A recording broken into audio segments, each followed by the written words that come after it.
اعوذ باللہ من الشیطان الرجیم بسم اللہ الرحمن الرحیم السلام علیکم ورحمۃ اللہ وبرکاتہ۔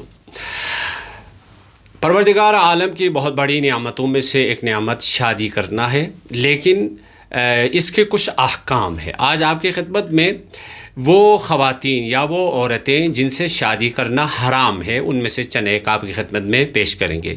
ابتدائی طور پر 3 قاعدے ہیں۔ بعض عورتیں نسب کی وجہ سے یعنی خونی رشتے کی وجہ سے ہمارے لیے حرام ہو جاتی ہے، بعض خواتین رضاعت یعنی دودھ پینے اور پلانے کی وجہ سے حرام ہو جاتی ہے، بعض خواتین مصاہرت یعنی شادی بیاہ کی وجہ سے ہمارے لیے حرام ہو جاتی ہے۔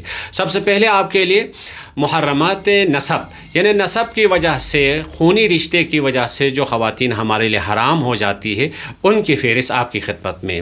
سب سے پہلے ماں، نانی، دادی، بیٹی، پوتی، نواسی، بہن، پھپھی، خالہ، بھتیجی، بھانجی، یہ سب کے سب نسب کی وجہ سے ہمارے لیے حرام ہے اور محرم ہے، یعنی ان کے ساتھ شادی کرنا جائز نہیں ہے۔ دوسری قسم رضاعت کی وجہ سے، رضاعت یعنی وہ عورتیں جن سے دودھ پینے کی وجہ سے حرام ہے، جیسے وہ تمام عورتیں جو نسبی تعلق یعنی خونی اور رشتہ داری تعلق کی وجہ سے محرمات میں سے ہیں، وہ دودھ پینے کی وجہ سے بھی محرم بن جاتی ہے، جیسے رضاعی ماں، رضاعی بہن، رضاعی پھپھی، رضاعی خالہ اور رضاعی بھانجی وغیرہ سے نکاح کرنا جائز نہیں ہے۔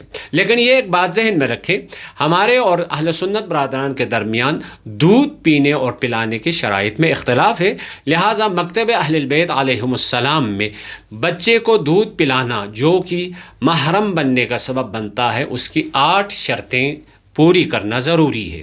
1، بچہ زندہ عورت کا دودھ پیے، پس اگر وہ مردہ عورت کے پستان سے دودھ پیے تو اس کا کوئی فائدہ نہیں۔ 2، عورت کا دودھ فعل حرام کا نتیجہ نہ ہو یعنی زنا کا نتیجہ نہ ہو۔ 3، بچہ پستان سے دودھ پیے، پس اگر دودھ اس کے حلق میں انڈیلا جائے تو فائدہ نہیں۔ 4، دودھ خالص ہو یعنی کسی دوسری چیز سے ملا ہوا نہ ہو۔ 5، دودھ ایک ہی شوہر کا ہو۔ 6، بچہ کسی بیماری کی وجہ سے دودھ کی قے نہ کرے۔ 7، بچے کو اس قدر دودھ پلایا جائے کہ اس کی ہڈیاں اس دودھ سے مضبوط ہو اور بدن کا گوشت بھی اس سے بنے، اور اگر اس بات کا علم نہ ہو کہ اس قدر دودھ پیا ہے یا نہیں تو اگر اس نے 1 دن اور 1 رات یا 15 دفعہ پیٹ بھر کر دودھ پیا ہو تب بھی محرم ہونے کے لیے کافی ہے۔